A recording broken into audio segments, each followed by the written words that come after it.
Good afternoon. It is Monday, the 24th of October, 2022, just after 1 o'clock. Welcome to UK Column News. Your host today, Mike Robinson, myself, Brian Gerrish, and we're delighted to be joined by David Scott, bringing us Northern Exposure from north of the border, and Mark Anderson, who will be joining us from the USA. David, let's get straight on with the political pantomime in Westminster. Yes, Mike, it's Groundhog Day again. And here we are, we're now down to two again. And it's Brian's favourite for the post, Rishi Sunak, and mine, Penny Mordaunt. Mike's favourite, having won the last time round. So at least we're managing to pick the top three. So this says something about us. And half of all the MPs are supporting Rishi. They're ready for Rishi. But Penny Mordaunt, knowing the level of support Rishi has in the Conservative Party, is determined to take it to a vote. So we will see. Yes, we use the term favourite very carefully because none of them are our favourites, David.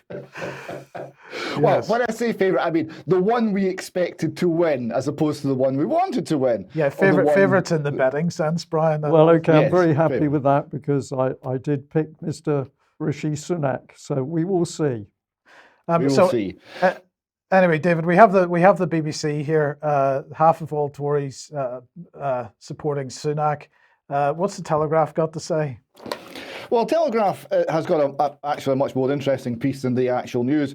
They're reflecting on what Liz Truss did to the free market cause. So this is Janet Daly in a opinion piece. She says Truss has proved to be all too willing to abandon the free market cause, and that was certainly the case.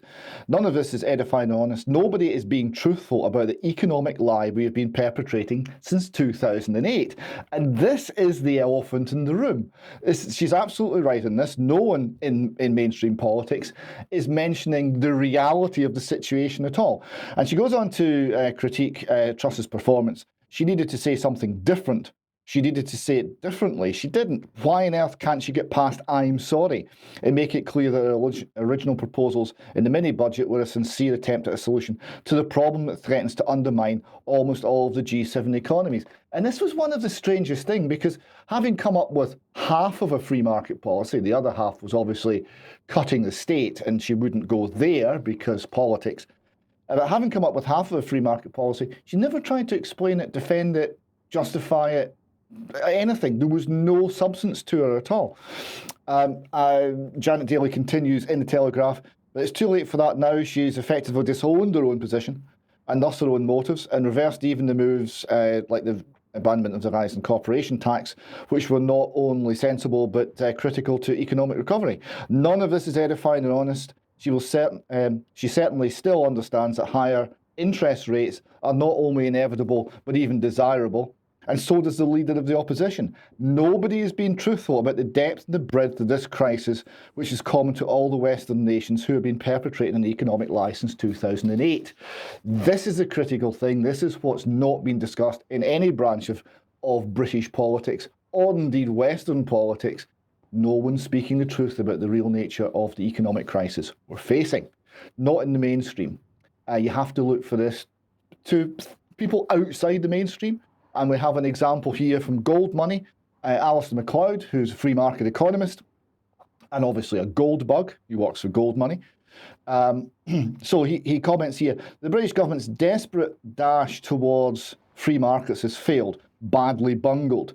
The establishment in Whitehall and Westminster is back, realigned with international government consensus. The socialist wealth redistributors, the interventionists, the anti-Brexit remainers now formulate government policy. In Britain, free markets are dead.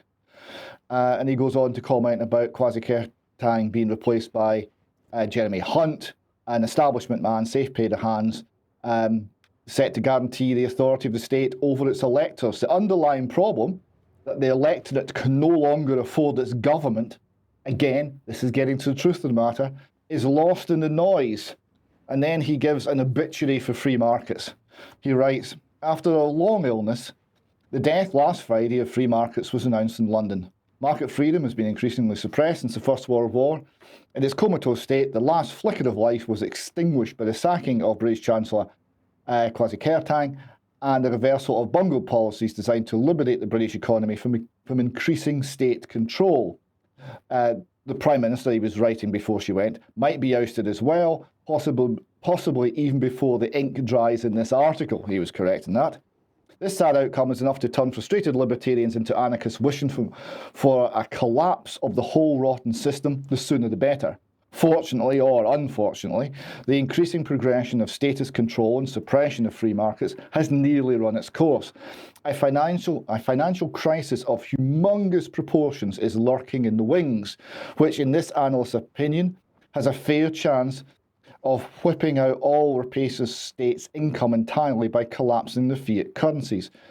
For with their authoritarianism, they have bred economic catalytic ignorance, which will certainly lead to their destruction. And this is the other point, before we leave this subject, that the nature of the coming economic implosion is built into the system. It's an inevitable consequence of the policies that have been followed all across the West, in all the central banks, in all the seats of government. It's built in. So when it happens, it's not going to be some Machiavellian plan by one or two of an elite to collapse the economy so they can gather all the goodies, although there might be elements of that happening at the same time. It's actually already baked into the system because of the mistakes that have already been made, and it's now just working out the inevitable failure of a system which is in fact doomed. David, I don't know what you're worried about, because central banks are sitting there with their digital currencies waiting in the wings. They're going to save us. Well, this is something else to worry about. It's the saving that might be the problem. Central bank digital currency, of course, is an even bigger attack on individual freedom and even more control for the state. So more of what has ailed us would appear to be the solution. What's that called? Hair of the dog? Possibly. But anyway, let's look at what the BBC was saying this morning, because apparently the pound has gained on Rishi Sunak, the fact that he's leading the race to become Prime Minister. And that's very exciting. So let's just look and see how the pound has gained this morning. David, that's looking back from basically 12 months or so. So can you see any sign of the pound gaining there? Really close to the screen, just about. And thank you for putting that up, because I had a pound chart against the dollar which was incorrect a week ago. Many apologies for that. It's good to put the right one up there. That, well, it's, I suppose, if you zoom in, you might be able to see an uptick, but it's, well, shall we say, rather modest. Well, when I took the screenshot, it was 0.28%. So anyway, what was Moody's? Yes, what was Moody's view of this on Friday? Let's look and see what they're saying. Moody's Investor Services has today changed the outlook for the government of the United Kingdom ratings to negative from stable, and affirmed that domestic and foreign currency long-term issuer and domestic currency seniors unsecured ratings at AA3. So we've been downgraded, but not just the country, also the Bank of England. The outlook on the Bank of England's ratings has also changed to negative. And so on. And they said this was a key point. The change in outlook to negative from stable is driven by, first of all, heightened unpredictability in policy making, and secondly, a risk of a sustained weakening in policy credibility.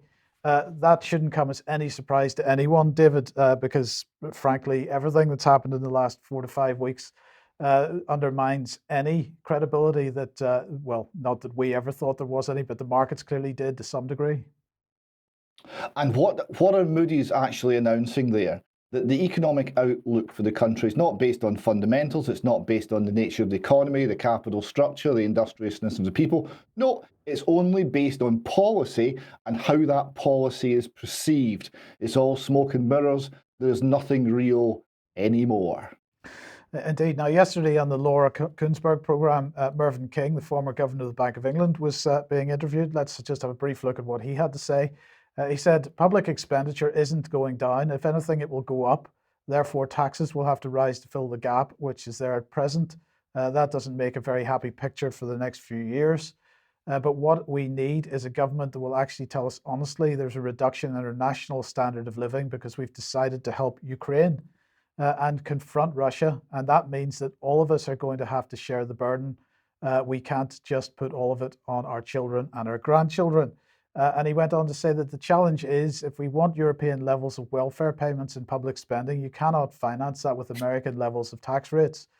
So we may need to confront the need to have significantly higher taxes on the average person. But then he went on to say this, David, engaging in quantitative easing in 2009 was to stop the economy from going into another recession because the amount of money in the economy was going down. Here in the last couple of years, the amount of money in the economy has grown very rapidly and at a pace that was bound to lead to higher inflation. So for the first time, I think, on a mainstream news program or interview program, we've had a mainstream economist, in inverted commas, almost hinting at the truth. Yes, I mean, Mervyn King's by no means the worst that's ever run the Bank of England. There's more truth has come out of him than really any of them recent years. And there are some things he's not saying. Higher taxes reduce freedom, for example. Higher taxes, the power to tax is the power to destroy. Higher taxes will mean slower growth and a poorer nation overall. So that's a bit of an issue. And don't you just love the naivety of Mervyn King, though, that somebody in British politics is going to go to the public and say, see all those tax cuts, see all those benefits, see all those free things, your free NHS, your free prescriptions, all of this. We're going to have to cancel all of that because the Ukrainians need our money. Yeah, that's going to happen. My comment on this is, of course, that what we really need to happen is for the public to be able to see the minutes of all the meetings and discussions that are going on, because we have no idea between the Bank of England, the Treasury, the government, Bank of International Settlements, and anybody else with a finger in the pie who is actually making the policy. So 1 minute we're talking about government policy, but it appears to me that if we look at the circle of activity, you cannot tell what is government policy and what is bank-induced policy. Yeah, David. Just very quickly, the American level of taxation in the taxation competitiveness index, United States is sitting at 22, we're at 26. Germany's at 14, Sweden's at 12, Turkey's at 9, Hungary's at 7, Czech Republic's 5, and Estonia's number 1. So Mervyn King's suggestion that the comparison is Europe v America between high and low taxes, that's not true. No, indeed. Okay, if you like what the UK Column does, you would like to support us, then please head over to community.ukcolumn.org. There are options to help us out there. You can pick something up at the UK Column shop, but please do share any material you find on various platforms. Now let's move quickly on to Ukraine. Well, not so much Ukraine, but I suppose the UK and other nations. But Sergei Shoigu, the Russian defense minister, was very much keen to speak to several people around the world, and Ben Wallace was one of them. Well, he was basically saying this: trustworthy sources in different countries allege that Ukraine is preparing a provocation on the territory of their country related to the detonation of a so-called dirty bomb. Now, this is quite interesting because in the press release that the Ministry of Defense issued, there was no mention of a dirty bomb. So let's see what Ben Wallace's comments on this were. Here we go. At the request of the Ministry of Defense, I spoke with my Russian counterpart, Sergei Shoigu, this afternoon. That was yesterday afternoon. Minister Shoigu alleged that Ukraine was planning actions facilitated by Western countries, including the UK, to escalate the conflict in Ukraine. So no mention of a dirty bomb there, Brian. Well, no, but of course, what are we doing on a full-time basis, which is helping to escalate the war? Absolutely. He went on to say this: I refuted those claims and cautioned that such allegations should not be used as a pretext for greater escalation. It is for Ukraine and Russia to seek resolution of the war, and the UK stands ready to assist. Now, honestly, when you use the word lies with politician, most people assume that they are synonymous, and this is one example of it, because of course the UK is not only not ready to assist a resolution to the war in terms of negotiations, but has actively acted to prevent those negotiations taking place. That was followed up then with a statement from the so-called P3. This is the United States, UK, and France. We, the foreign ministers of France, the United Kingdom, and the United States, reiterate our steadfast support for Ukraine's sovereignty and territorial integrity in the face of Russia's ongoing aggression. We remain committed to continue supporting Ukraine's efforts to defend its territory for as long as it takes. No mention, therefore, of any efforts to start negotiations at all. This is about supporting Ukraine's efforts. Well, we've got more billions, haven't we, pledged by the US and the EU and indeed UK to put the weapons and munitions in. So everything is about stoking up Ukraine. It's not about calming it down and getting a peaceful resolution. Indeed, the statement went on. Earlier today, the defense ministers of each of our countries spoke to Russian Defense Minister Sergei Shoigu at his request. Our countries made clear that we all reject Russia's transparently false allegations that Ukraine is preparing to use a dirty bomb on its own territory. The world would see through any attempt to use this allegation as a pretext for escalation. We further reject any pretext for escalation by Russia.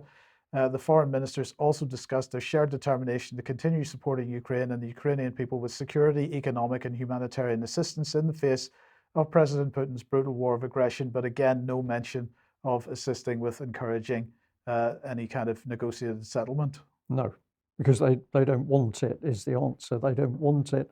And obviously, we've got to take note of the fact that the billions pouring into Ukraine without any pretense on audited accounts means that we are going to suffer at home ultimately, which is what the bank's now starting to talk about. Indeed. Now, I want to just talk about a little bit of fake news. Now, this was The Sun a couple of days ago. Oink, oink, boom. Putin may have used pig drones packed with explosives to blow up Nord Stream gas pipeline in Bond-style plot. This is a reference to a sort of remote vehicle that goes up the inside of the pipelines. Anybody that's seen James Bond films will know what we're talking about. And they're claiming that Putin will have used these to blow up the Nord Stream. However, this article appeared a couple of days ago in a publication called BNE IntelliNews. Now, we'll talk about who's behind this publication in a minute, but this was the headline: Explosive-laden drone found near Nord Stream pipeline. And this is what it said. Swedish authorities investigating the explosion that ripped holes in the Nord Stream gas pipeline reported on October 20th that found an explosive-laden drone on the seabed near the pipelines. The Swedish armed forces were called in to remove and disarm the drone. The drone was found near one of two strands of the Nord Stream 2 pipeline during a routine survey operation as part of the annual integrity assessment of the Nord Stream pipeline, Pipeline Journal reports. Except, unfortunately, Pipeline Journal reported that in 2015. And so this had nothing whatever to do with the blowing up of the Nord Stream pipelines. So if we look at the date on that, Friday the 13th of the 11th, 2015, and this article says, ruling out sabotage, the Swedish military has successfully cleared a remote operated vehicle rigged with explosives found near line 2 of the Nord Stream natural gas offshore pipeline system. And they ruled out sabotage because it was basically a NATO a NATO country's drone. I believe it was a Swedish drone, and they had lost it and they found it again, as you do, you know. So anyway, when we go back to the IntelliNews article, it said this.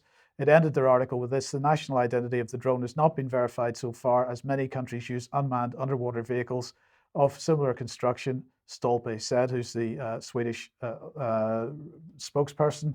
And then if we go back to the 2015 article, it says the national identity of the drone was not verified so far, as many countries use unmanned underwater vehicles of similar construction, Stolpe said. So this is clearly fake news being pushed out by a mainstream outlet. And let's just have a look at who the main editor is in this BNE IntelliNews website.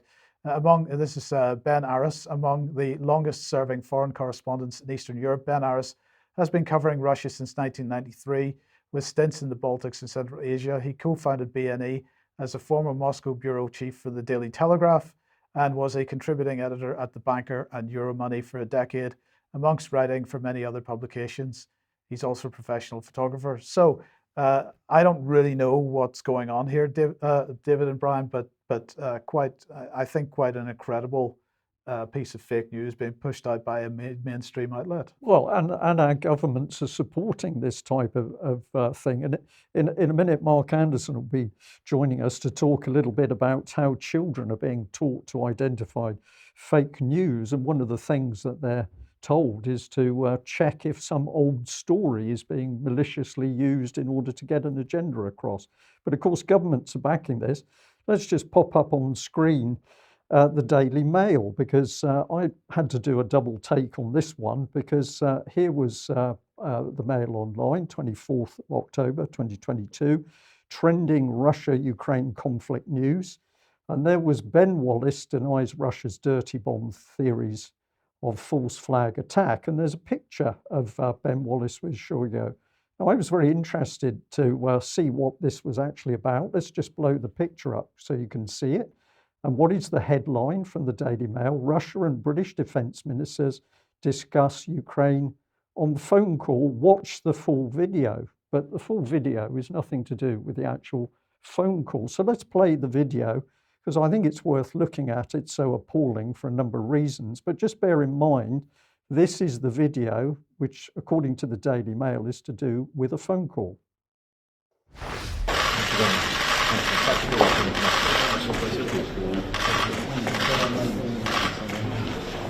Huge thank you. Большое пожалуйста.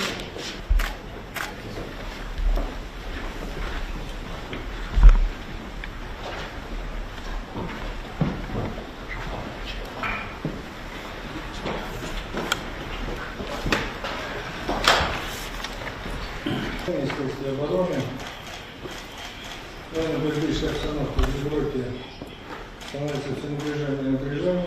Концентрация внимания, запредельная концентрация внимания на вопросы, которые, на наш взгляд, могли бы решаться совершенно. Выступление через строчку по роду санкциями не хотелось бы.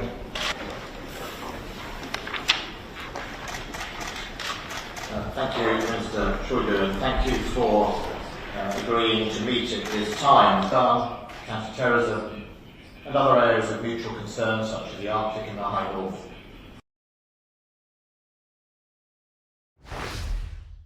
So we've got a number of interesting things happening. We think that video clip is from February or thereabouts. Notice that there's no subtitling, so we can't hear what the Russian point of view is. We can only hear the English when Ben Wallace starts talking. So that is gross manipulation of the particular video clip. And then it transforms into a text on screen, which is back on the subject of the phone call.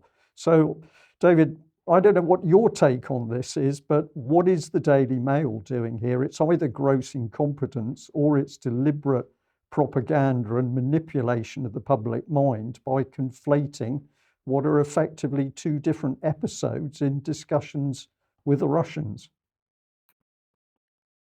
Yeah, but to what end? I mean, that didn't even seem to have much of a point to it.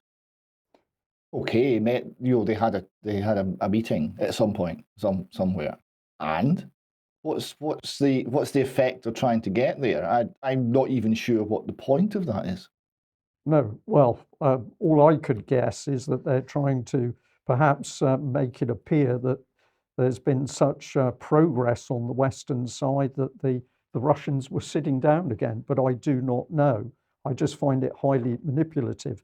And perhaps that's an ideal opportunity to bring Mark Anderson in with us, because Mark, you've been looking at how the Canadians at least have been dealing with misinformation and disinformation for school children. So we've got two clips here. Would you like me to kick off and just play a bit from both the two clips, and then we can discuss what you're seeing? Let's do that. Clip one.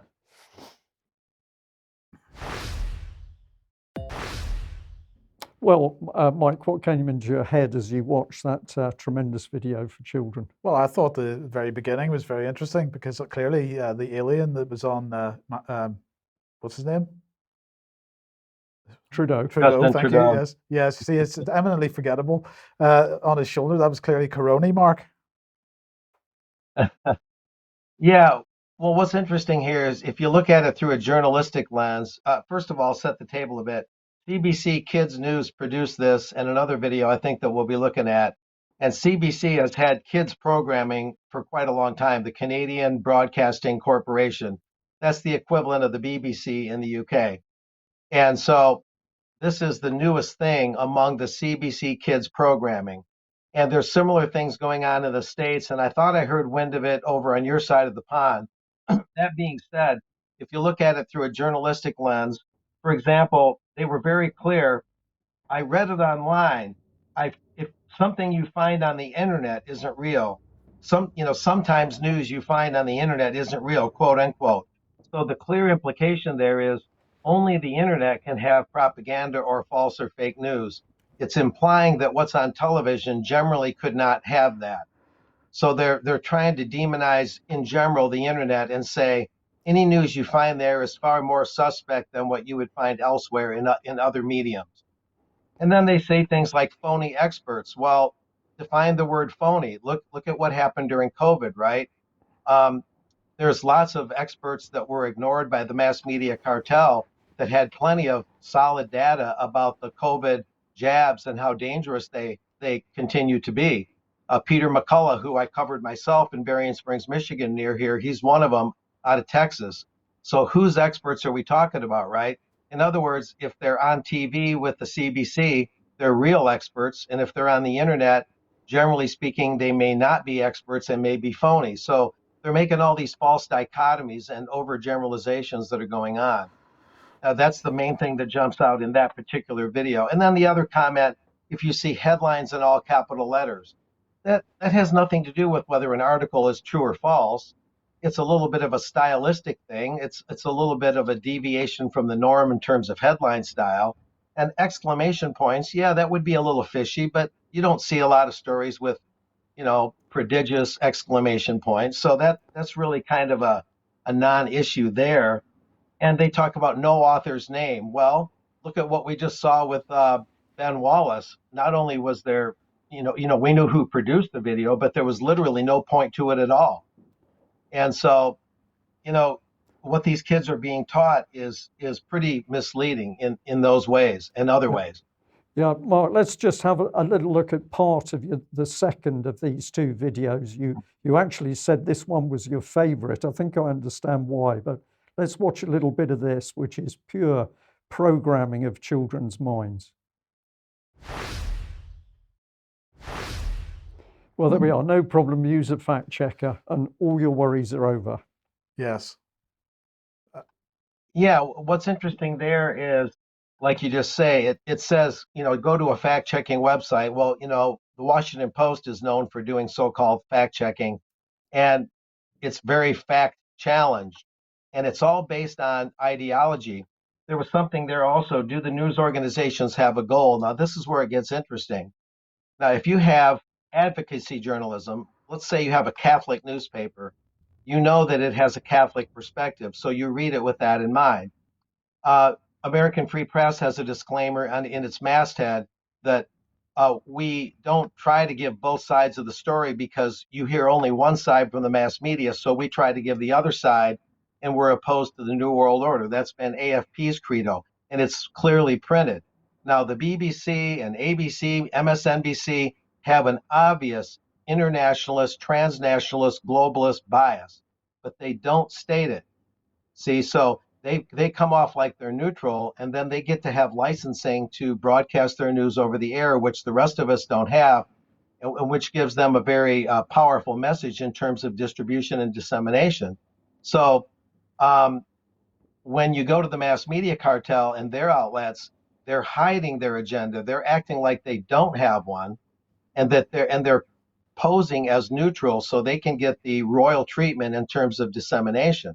See, so yes, you could check news organizations and see if they have a goal, but as long as a news organization is fairly upfront about what it believes and if it has any advocacy, if it has any certain goals, I don't think that's really a problem. You just have to look at the news through that lens.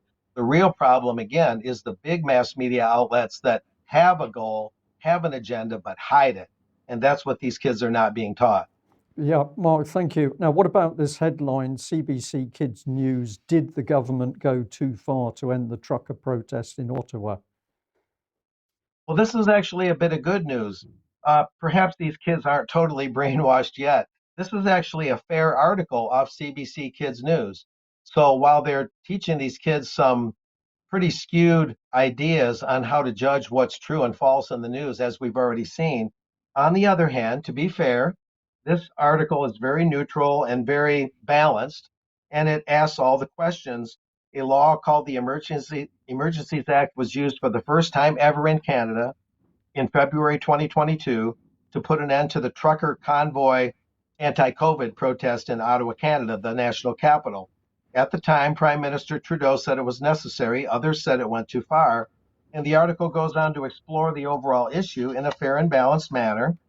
And then it talks about that there is a uh, inquiry going on called the Public Order Emergency Commission, and Justice Paul Rouleau, Rouleau, is conducting or overseeing this Public Order Emergency Commission.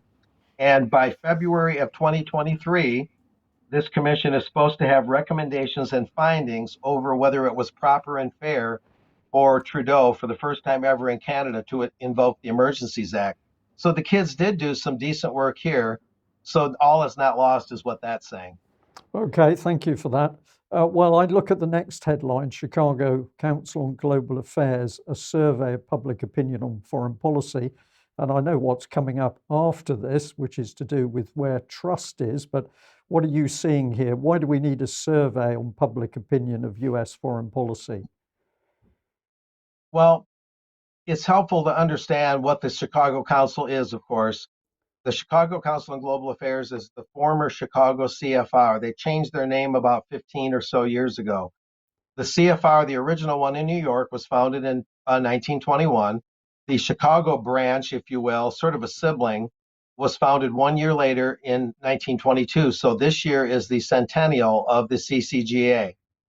But since 1974, they've been doing these public opinion surveys, but that kind of papers over the basic function of these think tanks, and that is to inculcate and promote the idea of non-isolationism, to promote the idea of foreign adventurism, of internationalism, and so on. They don't just take impartial surveys, though, to be fair, their surveys are, I think, reasonably accurate. These are not stupid people. They've got a lot of bright people on their staff that do pretty good work, but it's all oriented toward the original goals of these organizations. So the survey has to be looked at a little bit carefully. Like I say, that they're posing like they're neutral. They'll say they're nonpartisan, but by nonpartisan they mean they're not Democrat or Republican, but they are opposed to nationalism and nationhood and very much in favor of internationalism. See, so they're partisan in a different way, but they don't state that openly. It's kind of like what I was saying about big news a few minutes ago. But anyway, keeping all that in mind, the executive summary is basically saying while Americans are far removed from the physical struggle on the ground regarding Ukraine and Russia, they have felt the reverberations of the war in their own lives through increased food prices, supply chain disruptions, and higher costs at the gas pump. And it goes on to say that the war in Ukraine has also affected Americans' view of the world today. Despite the economic pinch that Americans have endured during this crisis, Americans think helping Ukraine in its struggle against Russia is worth the sacrifice. And they're saying Americans will therefore, according to their survey, put up with higher food prices, put up with fuel price hikes or shortages. It could be food shortages too. So Americans supposedly are so devoted to Ukraine's betterment that they'll put up with all these things. Of course, the US, like the UK and many other places, we need to reduce our dependency on places like Ukraine and other foreign food and energy sources. The UK needs to be more self-sufficient in that regard. America needs to be more self-sufficient in that regard. And these kind of things never come up. The surveys like this presuppose that we should maintain our dependency on these foreign sources, including Ukraine itself. And then it's only a matter of how much are we willing to put up with in terms of shortages. rather than solving the shortages problem by becoming less dependent on Ukraine and elsewhere to begin with. You see how they weave these false premises in here. And so that's the first part of this. And it's also interesting to add, while we're on this part of the Chicago Council survey, that over the years of polling by the Chicago Council, majorities support the accession of new NATO members, Sweden, 76%, and Finland, 76% of those surveyed. Americans support them joining NATO. And also, according to this survey, 73% of those surveyed uh, support the accession of Ukraine into NATO. So they seem to be massaging this to lay more of a groundwork for justifying getting Ukraine into NATO. That would clearly fit with the long-term CFR style agenda over the last century. Right, Mark, and this next one, global democracy, nice but not necessary. This is a pretty interesting survey. Americans recognize that it's in the US interest for other countries to respect underlying principles of human rights and peaceful international relations. Majority of Americans agree that governments that oppress their people at home are more likely to be aggressive abroad. As I read that sentence, I think of UK and how true it is. But is this particular graph a result of the Chicago Council, or has this come from another source? These are all from the Chicago Council survey. And the bigger point to make here, Brian, is that what this survey is showing is that although it's a little bit subtle, I'm very familiar with these surveys. I've been reporting on them since 2016 when Rasmussen, the former head of NATO, spoke to the Chicago Council, and I covered it in person. That was October of 2016. And over time, ever since 1974, when this survey actually started, but even since 2016, when I started covering it in earnest, along with the Global Cities Movement, the Council has been hoping to see, when they take the pulse of Americans that they survey, they're hoping to see Americans becoming more enchanted with foreign adventurism, globalism, even in the realm of COVID in more recent years. But that's not what they're seeing. Not only does it say global democracy, nice but not necessary, it goes on to say that despite Americans' pro-democracy inclinations, and this is some text I sent you, I believe, despite these pro-democracy inclinations, only 46% of Americans believe the decline of democracy around the world poses a critical threat to the U.S., et cetera, et cetera.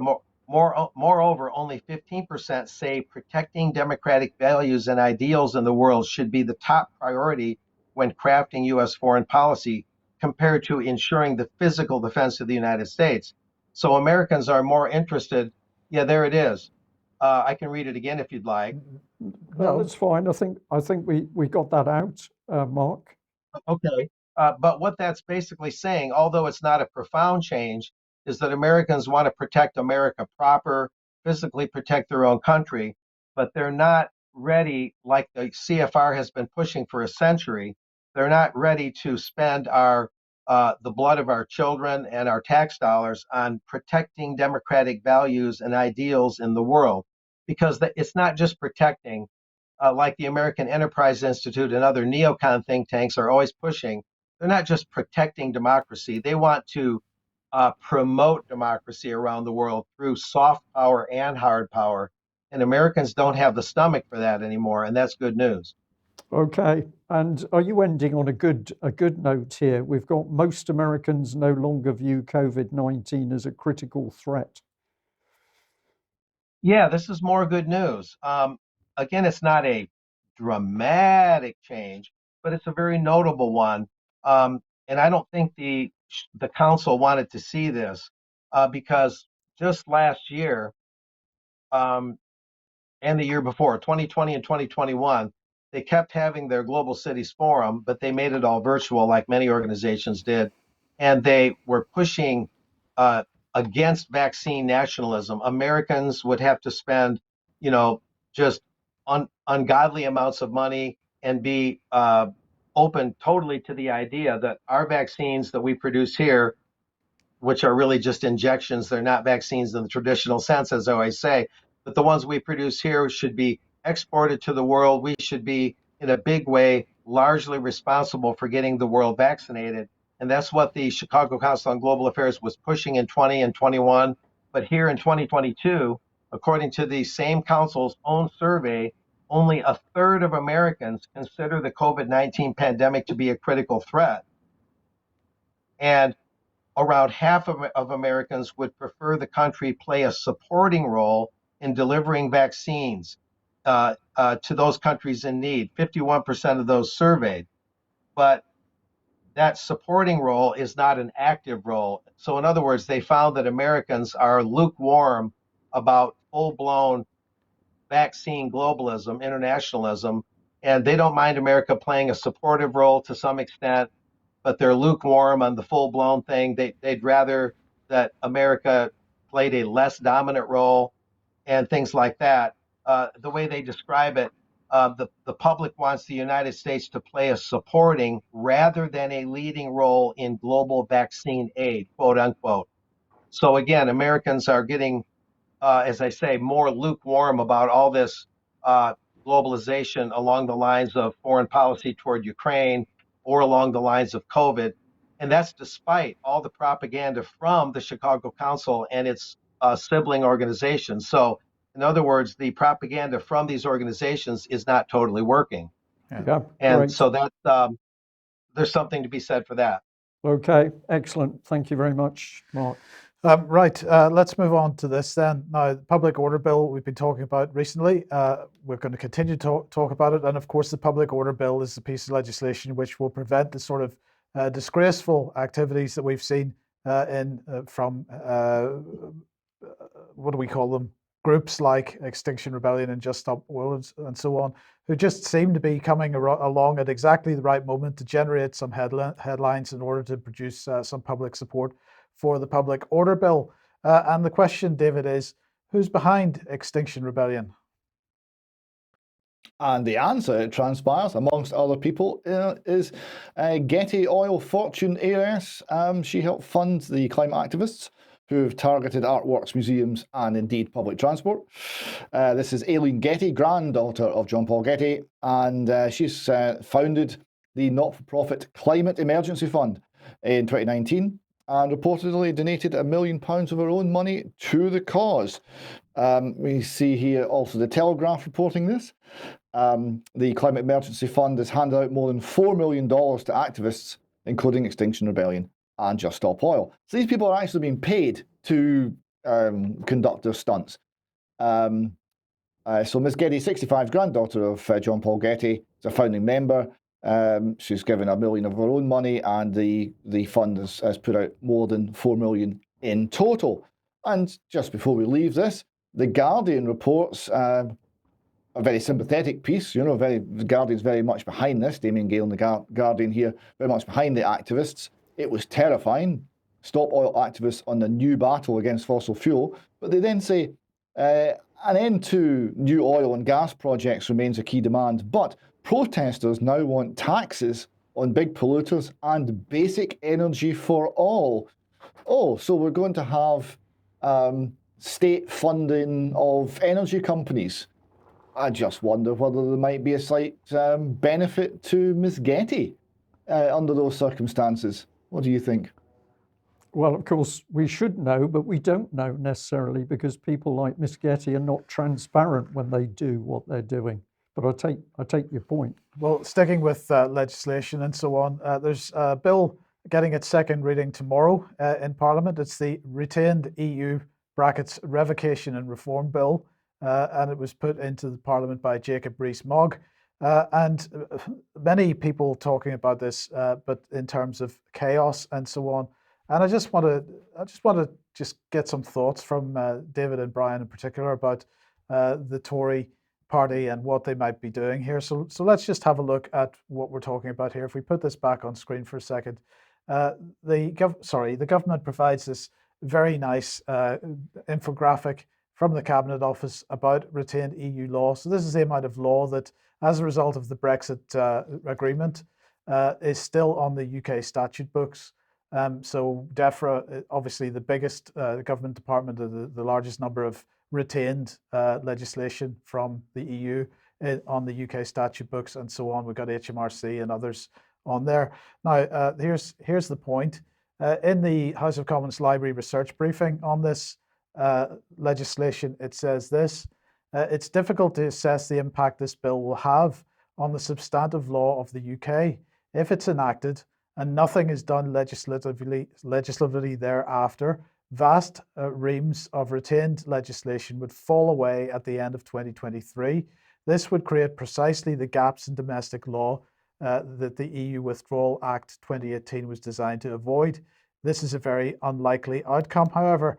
Now, I'm going to suggest that it's not a very unlikely outcome at all. It's a very likely outcome, bearing in mind the absolute clown show that we have running this country at the moment. And it doesn't matter whether you're a Tory or a Labour Party MP, you're a clown as far as I'm concerned at this point in time, because there's nothing credible coming out of the mouths of any of them. So the key point here is, David, that this piece of legislation is designed to repeal or change something like 1,700 individual acts of Parliament that are retained following us leaving the European Union. And my question is it possible, bearing in mind the absolute chaos that we have in government at the moment, is it possible that the government is going to be able to replace that legislation with British legislation by the end of 2023, should this bill pass, because that's the deadline that it chooses to impose on the country?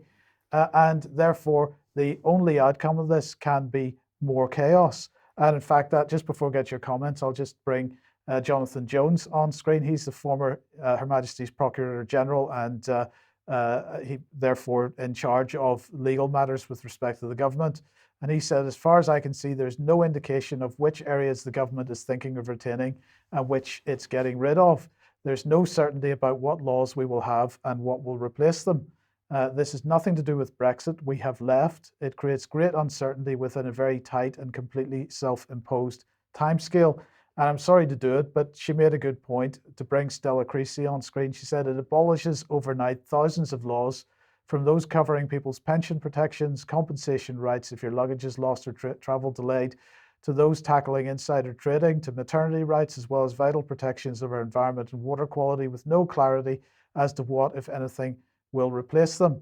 And so we will have this situation where we've seen some hints that this government is effectively taking this country apart piece by piece. But this is another example of it, in my opinion. I'm interested to know what your thoughts are. Well, I mean, generally speaking, I'm all for repealing laws and having less state and less government. But to do so in a kind of arbitrary, random way, where we take out a selection of pieces of the vast amount of existing law that governs and sometimes oppresses us, and just hope that the rest hangs together, does seem to be fanciful. It would either cause chaos or it would cause the decision to reinstate all the EU law. One or the other, I would have thought.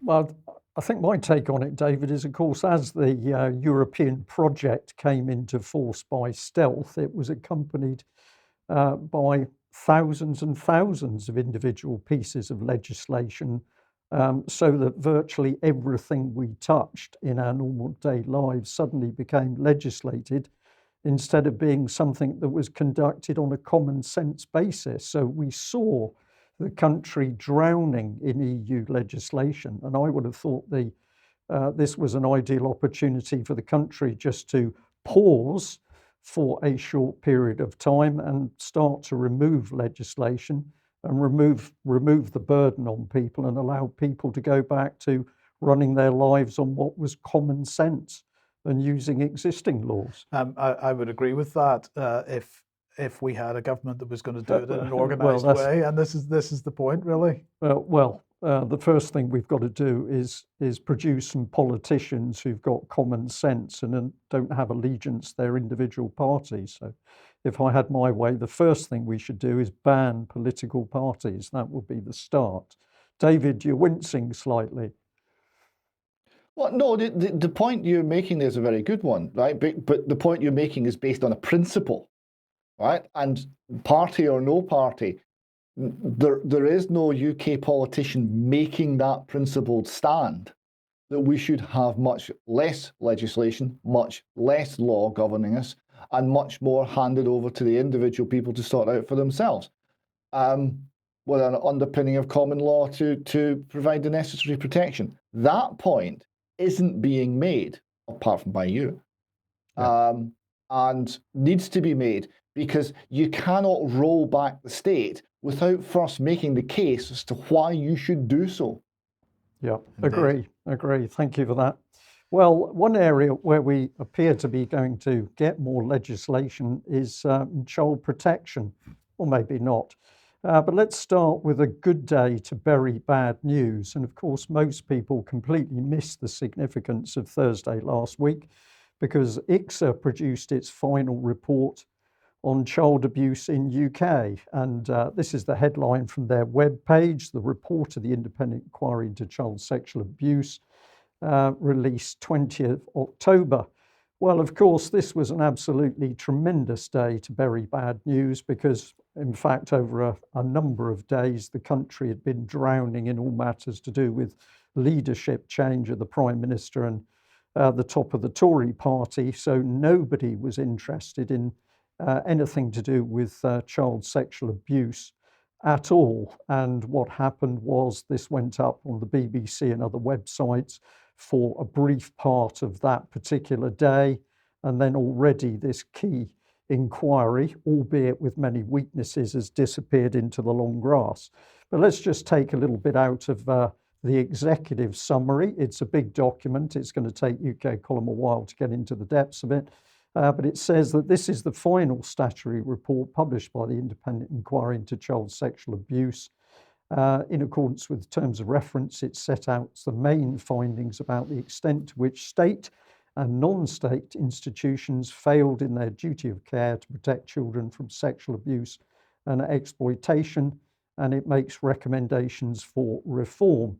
Now, what you get very quickly from this particular text is it identifies 13 million children in England and Wales, and it says 1 in 6 girls and 1 in 20 boys will experience abuse before the age of 16.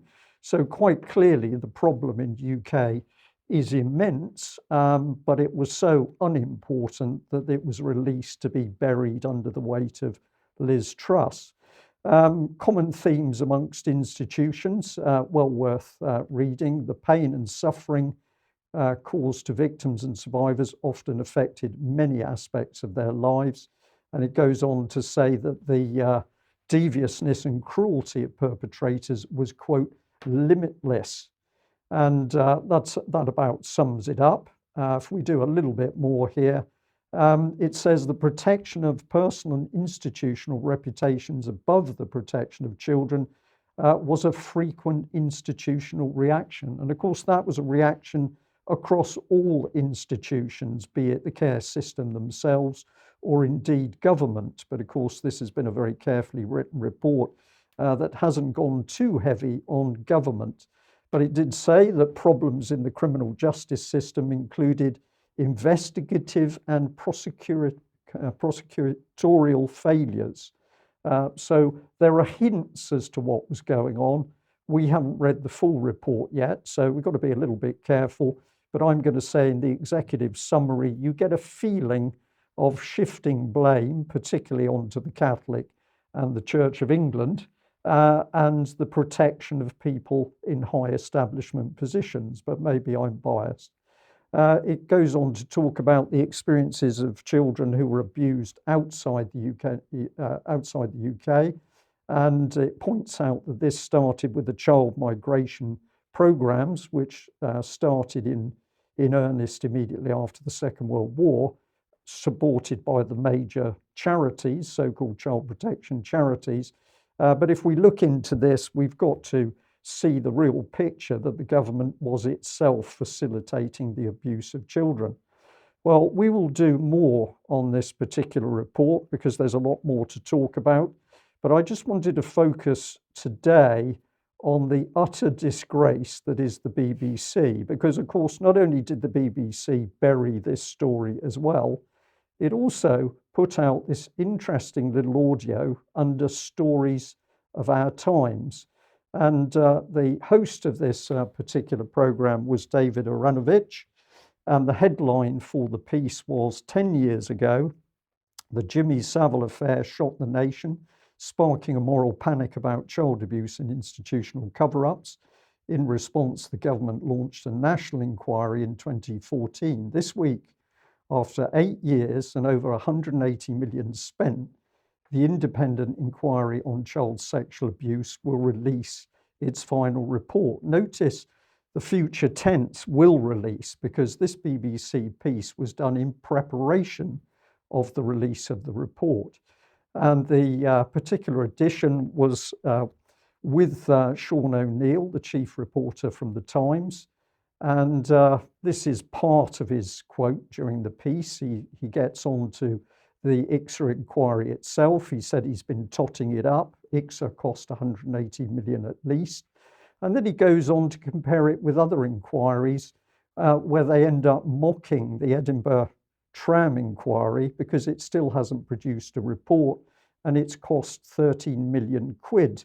And there's general bonhomie and laughter in what is a piece about the abuse of children. Well, this is Sean O'Neill himself. He's chief reporter of The Times, working on investigations and major stories.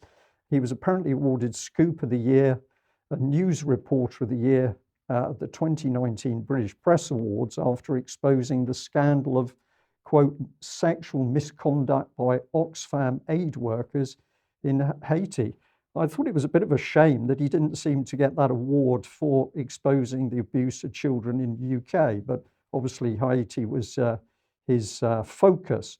Let's listen to the first of a couple of clips from this audio programme to get a feel for how the BBC, nay the Times, decided to approach their look at the inquiry. The following podcast has been acquired by the BBC as part of a trial. It is not complied by BBC editorial standards, but covered by Section 2 of the Ofcom Broadcasting Code. Before we begin, this episode contains reference to child sexual abuse from the very start.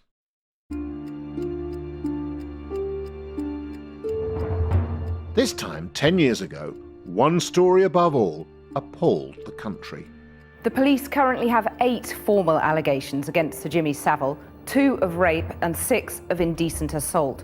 But they say information is coming in all the time. The Savile affair was a symbol of how some of our best-known institutions had, over the years, turned a blind eye to, or even worse, covered up abuse.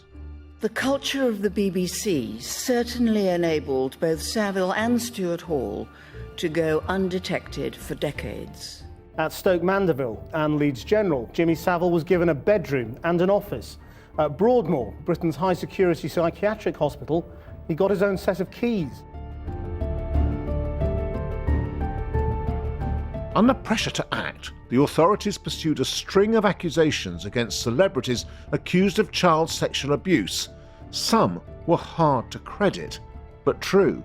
From Rolf Harris, there were no words, no reaction, and no apology. As Gary Glitter arrived for sentencing today, gone were both the glamour and the rock. And soon the accusations began to be made against people who were or had been at the very heart of power. We know that some of the abusers are alleged to be senior military personnel, also law enforcement people, and senior politicians. But by now this outrage was morphing into a moral panic fueled by a media feeding frenzy which was itself fed by conspiracy theories.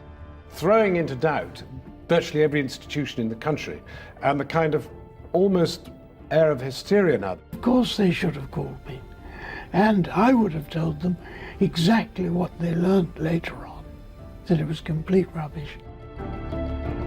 Out of that crucible of genuine alarm and sometimes false accusation grew a national inquiry which on Thursday, 8 years and over £180 million later, will publish its final report. So, David, come over to you very quickly before we move on with another little bit of the clip. But the BBC sets the scene by mentioning itself in relation to child abuse fleetingly, and then it introduces the words of moral panic, conspiracy, hysteria, and rubbish. Yes, and essentially acquits itself in the process. And I see that David Aronovich is tweeting today, the child abuse inquiry won't say the thing that's true, that the Great Westminster Pedo Scandal was a classic moral panic led by liars and fantasists.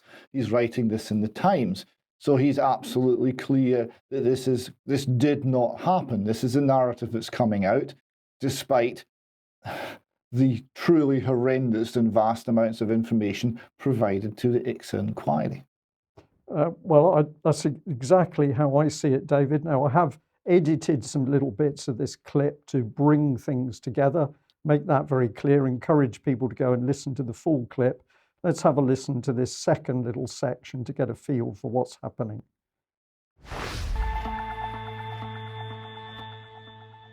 And the problem with Carl Beech's story was that it was a complete lie from start to finish. He had fabricated this story, and the investigation found nothing to corroborate anything Beech had said. It was then turned into an investigation into Carl Beech himself and his perversion of the course of justice, which uncovered the fact that he'd had a lot of child abuse images on his computer.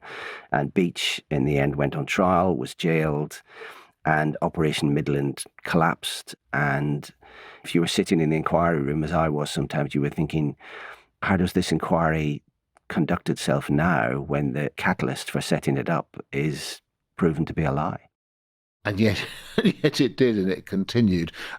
Did Dame Lowell Goddard last very long? No, around the time the police investigation was collapsing, Lowell Goddard's credibility was collapsing as well. There was a quite notorious hearing where she asked for help with the local law, and there was this kind of disbelief that she hadn't got her head around basics of the legal process, and she was the chair of the inquiry. And then we revealed in the Times that she'd spent most of the previous year not in London, but back home in New Zealand. And then behind the scenes, while that was being exposed, her panel of experts that she was working with were going to the Home Office saying they had real concerns about her ability to run the inquiry. And very suddenly, in the middle of 2016, she resigned, and they were without a chair once again. Right, so who did they get? Coming up, ICSA is under new management, and not even the royal family or the Vatican will escape its scrutiny. That's after a quick message from a colleague. I'm Kat Lay, health editor at The Times.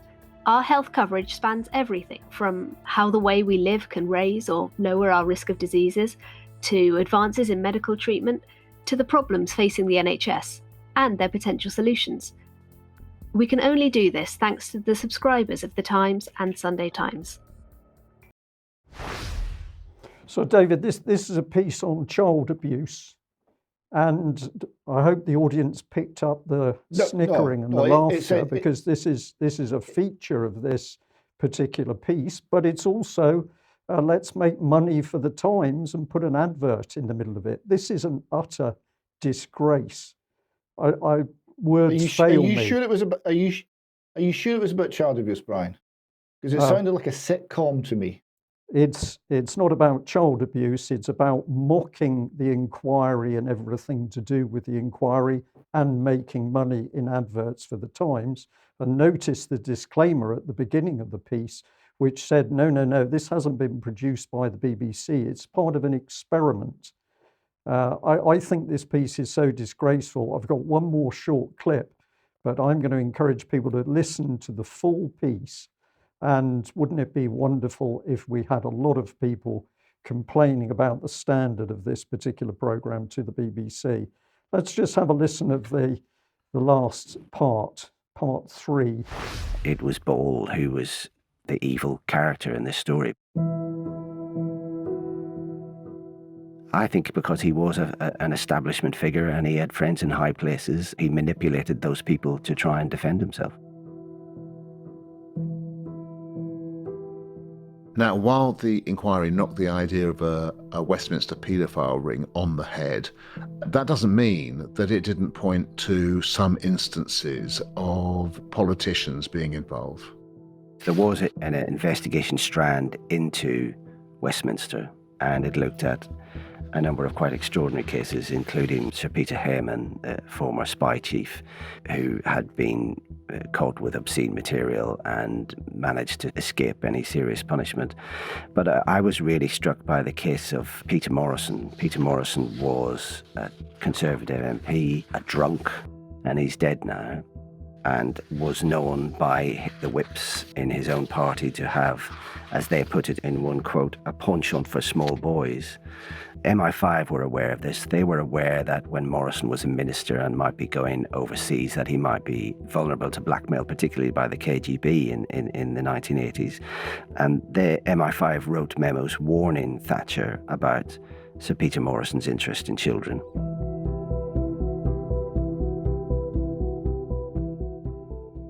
Thatcher didn't want to know. She later promoted Morrison to be her PPS. And an MI5 witness told the inquiry, if the Prime Minister knew of the allegations, was not particularly, on the face of it, concerned about them, if this is a true account of the situation, then there would be little point in MI5 investigating them further. So Morrison was let off the hook and never really pursued. In terms of its recommendations in previous bits of the report, are any of them of significance? I spoke to someone the other day who was involved in the very first investigation, which was the forced child migration after the Second World War, where children of single mothers and children from poor families were swept up and sent off to farm schools in Australia and schools in Canada, and many of them suffered appalling physical and sexual abuse. So, David, just to bounce this off you, I listened at the start to them mocking the idea of a Westminster-based paedophile ring, and yet in the part we've just heard, what they're effectively is describing a network that was protecting people who were abusing children. It also included the security services. Apparently, this is all fantasy, but they're describing it.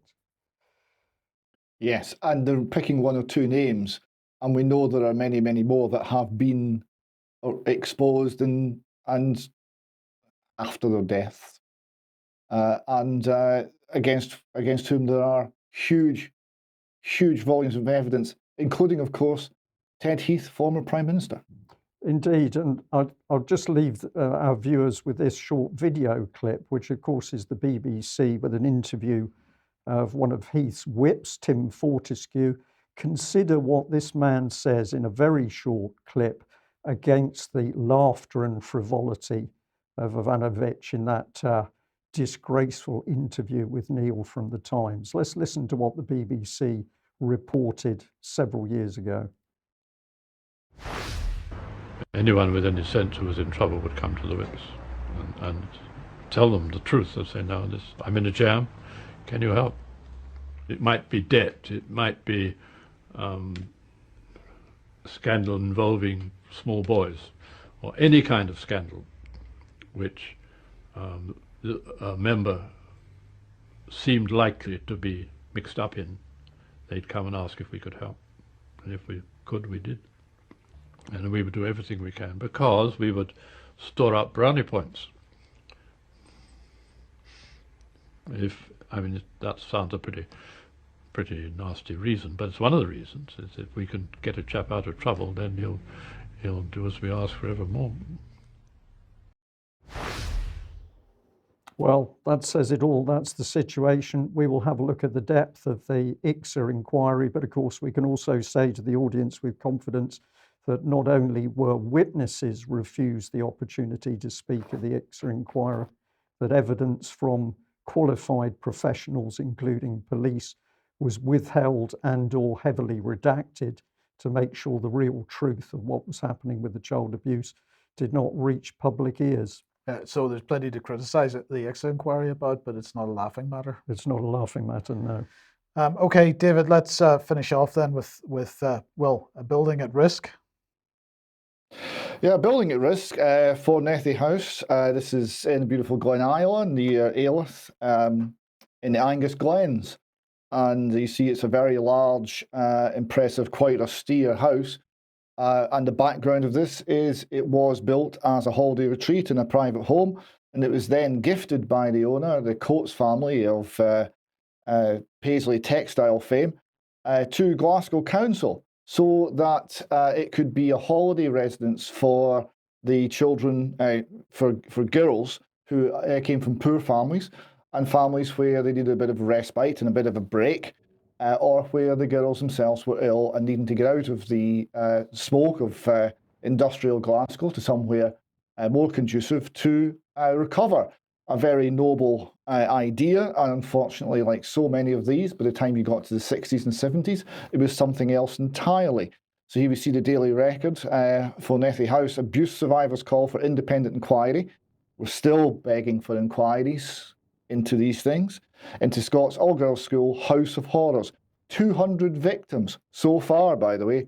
200 victims have claimed they suffered mental, physical and sexual abuse at the hands of staff between 1960s and 1980s. They formed a Fornethy survivors group, and they've come forward to say they were beaten, humiliated, force-fed, sexually assaulted at the hands of staff during their terms at the converted mansion.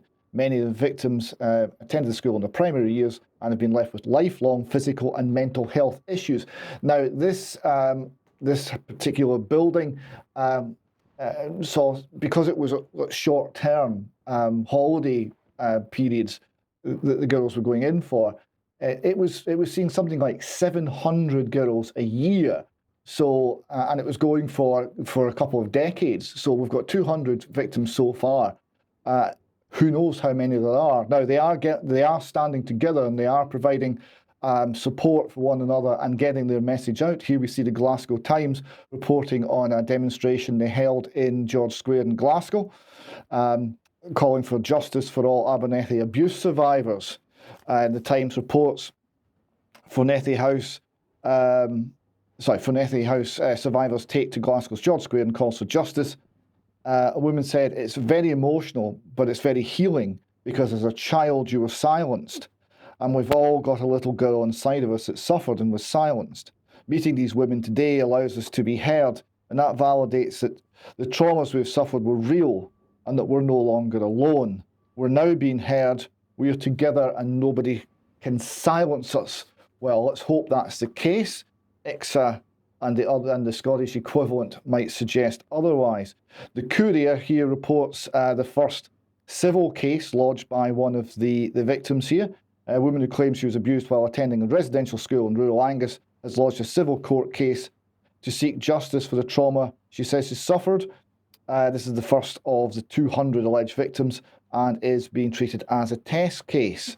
Now, this was raised in the Scottish Parliament by Colin Smith, Labour MSP, who wrote, "My constituent Marion Reid has come to Parliament today along with other survivors of Fornethy House residential school to highlight the plight. So far, 200 brave women have come forward. I suspect that this is the tip of the iceberg. I shared a traumatic, awful experience of physical, mental and sexual abuse at the hands of staff in Fornethy in the 1960s, where young, vulnerable children were sent, supposedly to help them recover from illness. Understandably, those women feel that no one is listening to them. The Deputy First Minister has said he will meet them. Can I ask him to ensure that the meeting takes place urgently? More importantly, will he ensure that he and the government listen to these women and that no stone is left unturned to get answers for them and that the perpetrators are brought to justice?" Deputy First Minister, of course, is John Swinney, who we know well. John Swinney was the man who single-handedly forced the head of the Scottish Child Abuse Inquiry, Susan O'Brien QC, out of her post, and she cited very clearly political pressure from John Swinney as the reason she had to leave. So that John Swinney replied, "There are a couple of different issues in that question. Mr. Smith's last point was whether every effort could be made to ensure the perpetrators of abuse are brought to justice. Properly, this is a matter for Police Scotland and the Crown. It's not a matter, it's a process that's independent of government." Oh yes. The substance of the issue around Llanelli is very sensitive. I've agreed to meet with a group of survivors, I think, in response to a parliamentary question from Monica Lennon. I will do that as soon as possible. I applaud the courage of individuals who have come forward, and I know that the concern is the redress arrangements that the Parliament has put in place do not automatically include individuals who were in Llanelli for a short period of time, because it is primarily focused on individuals who were abused during long-term care placements. To Mr Smith and his constituent, I say there's obvious scope for individuals to apply for Redress Scotland for redress payment, and each individual circumstance will be individually addressed and assessed. It is not the case that there's a prohibition on applications from Llanelli survivors, is that each case will be addressed individually on its merits. Again, I will happily see the group and will do so as soon as I possibly can. Now, I understand that that meeting has now taken place and that the group are, shall we say, unimpressed with the results, but I'll try and get more on that for another news. I would simply point out to anyone who's in the Llanelli survivor group that they should have a look at a UK column article called Corrupt Scotland, John Swinney and the Crown Office, which details one of Mr Swinney's particular exploits, which was of concern to us in terms of corruption of high government positions. And we concluded that we had 4 questions that were unanswered at that point. They are unanswered still. The questions were, does Frank Mulholland, now Judge Lord Mulholland, make a habit of interfering with court cases and tampering with witness lists? We still don't know. Does John Swinney, or for that matter Nicola Sturgeon, or any other Scottish Cabinet Minister, routinely use the Lord Advocate to influence the conduct of court cases, which they feel to be inconvenient, bothersome, or personally threatening? We still don't know the answer to that either. We asked, what are the relationships between the present and previous Lord's Advocate and the Scottish National Party administration? How close is it? Is there any separation of powers at all? We still don't know. And finally, we asked, just how corrupt is Scottish public life? We don't know that one either. Okay, well, David, we're absolutely out of time, but you've got a quick video clip to finish off with. Let's just tell us what it's about. Yes, so this is some very beautiful people who are campaigning to bring to light the issues with vaccine injury. And they've been going around Scotland with an installation which is set up in several towns, highlighting the people who have been killed. This one's from Paisley on a very rainy day, and you'll see the amount of attention that they were getting and the amount of interest that people were showing in this particular installation. And also you'll see just how young, fit and healthy so many of the victims of the vaccine were. It's a very moving piece of work, and personally I would thank them for all of their efforts to bring this to the public attention.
Very poignant, David, and it is good to see that people are taking simple but very powerful steps to get this message across. I know that the week just gone, there were vaccine injured people meeting with MPs in Westminster. I understand that events went with mixed results, but we'll do our best to report on that as well. But we are seeing now people standing up to get the message across and be counted. Yes, that organisation is called Truth Brigade. Please follow them on Twitter and give them any support you possibly can. They're doing excellent work. And I've seen at least some correspondence from UK column viewers on these events in Parliament where parliamentarians are refusing to meet the people alerting them to the seriousness of vaccine injury and citing the established fact, in their view, that the yellow card system vastly overestimates the number of deaths, and really there's no problem at all. A completely unscientific, baseless view that merely allows them to turn away from those who they have harmed. Yeah. David, thank you very much. We'll end on that note. Big thank you to all of the UK column viewers and listeners. Thank you for joining us. Thank you for your support. We can only do what we do with that support. Thank you very much. Bye-bye. Bye.